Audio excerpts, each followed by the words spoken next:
Hola a todos.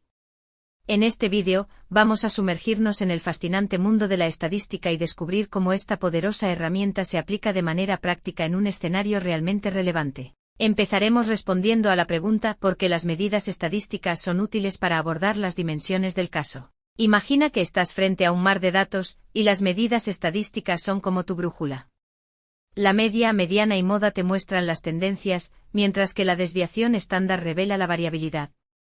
Son herramientas que te guían a través de patrones y conexiones ocultas, como un detective analítico. Cuando comparas datos, las pruebas de hipótesis y el análisis de varianza actúan como tus herramientas de comparación, ayudándote a discernir diferencias reales de ilusiones. Además, las medidas estadísticas te permiten proyectar el futuro mediante modelos de regresión, como un navegante que usa estrellas para anticipar el clima. Estos son los datos brindados sobre los habitantes afectados por el colapso de los edificios tras los últimos incidentes sísmicos. Empezaremos a analizar los datos hallando la media, mediana, moda y desviación estándar. Media, se calcula sumando todos los valores y dividiendo por la cantidad total de valores. En este caso, la suma de los datos es 10.000 más 11.500 más 12.200 más 10.800 más 9.900 igual a 54.400. Dividiendo por 5 la cantidad de valores, obtenemos una media de 10.880 habitantes. Mediana. Para encontrar la mediana, primero ordenamos los datos de menor a mayor: 9.900, 10.000, 10.800, 11.500, 12.200. Como tenemos un número impar de valores, la mediana es simplemente el valor en la posición central, que en este caso es 10,800 habitantes. Moda. La moda es el valor que más se repite en los datos. En este conjunto de datos no hay ningún valor que se repita, por lo tanto, no hay moda. A continuación calcularemos las medidas de tendencia central y dispersión de la resistencia a la compresión del suelo. Tenemos aquí los datos de resistencia a la compresión del suelo en diferentes puntos del terreno: 12.5, 14.2, 10.8, 11, 9 y 13.6 megapascal, MPa. Media, promedio. Calculamos la media sumando todos los valores y dividiendo por la cantidad de datos. En este caso, la resistencia promedio es de alrededor de 12.2 MPa. Mediana. Ordenamos los datos y encontramos el valor central. En este caso, la mediana es 12.5 MPa. Moda. No hay moda aquí, ya que no hay valores repetidos. A continuación se mostrará una gráfica que muestra la relación entre la resistencia a la compresión del suelo y la profundidad del nivel freático en el área. En los últimos 10 años, se han registrado 5 terremotos en la región, cada uno con su respectiva magnitud y ubicación. Los datos son los siguientes. Para entender la tendencia central de estas magnitudes, calculamos la media y la mediana. La media es aproximadamente 5,36, lo que indica el valor promedio de las magnitudes. La mediana, que es 5.4, señala que la mitad de los terremotos tienen una magnitud igual o inferior a este valor, y la otra mitad, igual o superior. Para evaluar la variabilidad de las magnitudes, observamos el rango, que es la diferencia entre la magnitud más alta 6,2 y la más baja 4.5. En este caso, el rango es de 1.7. Esta medida proporciona una indicación de la dispersión de las magnitudes registradas. Estos son los datos que hay respecto al número de réplicas sísmicas en la zona del edificio durante los últimos 5 años. En este conjunto de datos parece haber una relación inversa con la magnitud de los terremotos registrados anteriormente. Si observamos la serie temporal, notamos que la mayor cantidad de réplicas, 23, se asocia con un terremoto de menor magnitud. Por otro lado, la menor cantidad de réplicas, 15, está vinculada a un terremoto de mayor magnitud.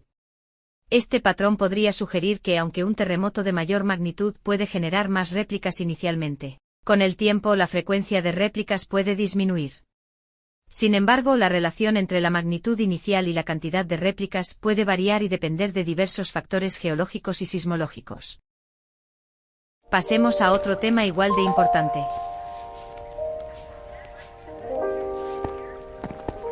¿Cómo se construye una prueba de hipótesis y para qué sirve?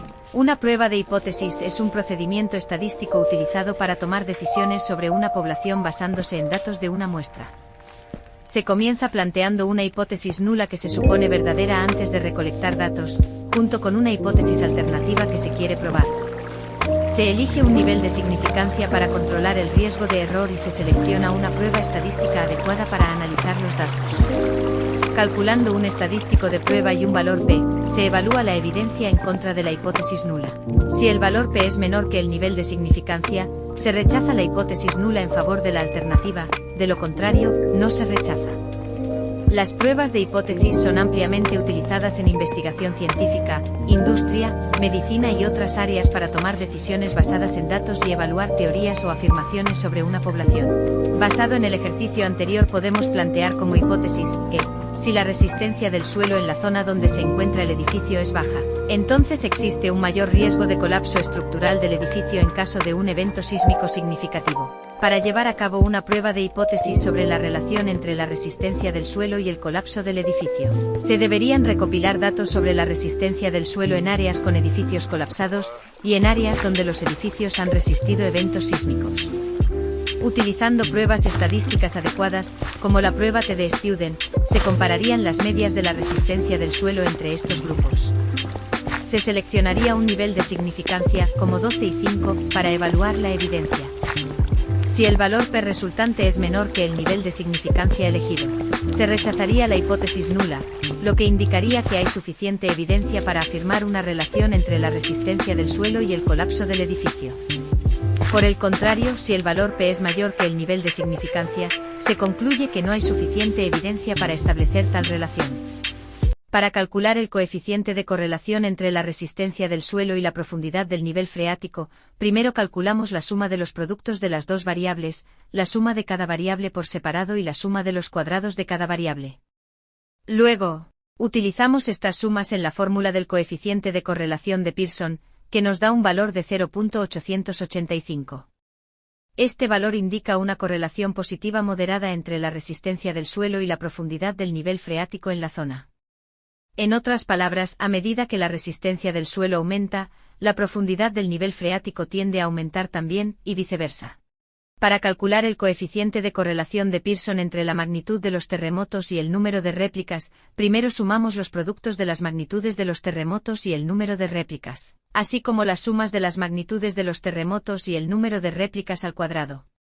Luego utilizamos estas sumas en la fórmula del coeficiente de correlación de Pearson para obtener un valor. El resultado obtenido es -1.48. Gracias por ver.